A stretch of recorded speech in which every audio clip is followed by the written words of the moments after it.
राजा विक्रम और रानी पद्मिनी का दिव्य प्रेम सतयुग की बात है। इंद्रपुर नामक एक दिव्य राज्य था, जिसका शासक राजा विक्रम सेन अपने पराक्रम और न्यायप्रियता के लिए प्रसिद्ध थे। उनकी रानी पद्मिनी अनुपम सौंदर्य और भक्ति का संगम थीं। दोनों का प्रेम इतना पवित्र था कि देवगण भी उनकी जोड़ी की सराहना करते थे।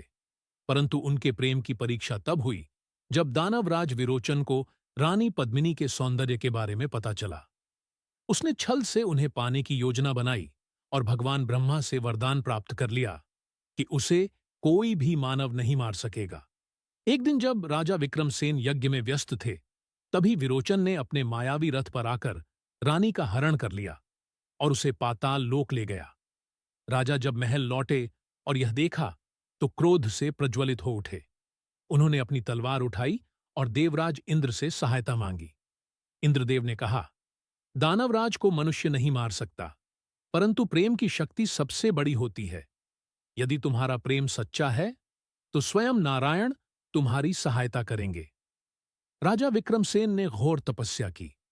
उनकी भक्ति से प्रसन्न होकर भगवान विष्णु प्रकट हुए और उन्हें एक दिव्य चक्र प्रदान किया, जो केवल सत्य और प्रेम के लिए चलाया जा सकता था। राजा पाताल लोक पहुंचे और विरोचन से भयंकर युद्ध किया, परंतु उसकी शक्ति अपार थी। तभी रानी पद्मिनी ने अपने हृदय से प्रार्थना की, हे प्रभु, यदि मेरा प्रेम शुद्ध है तो मेरे स्वामी को विजय प्राप्त हो। उनकी प्रार्थना सुनकर विष्णु का चक्र प्रज्वलित हो उठा और राजा विक्रमसेन ने उसे चलाया।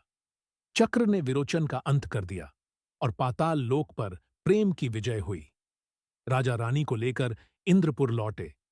देवताओं ने पुष्प वर्षा की और उनके प्रेम को अमर घोषित किया।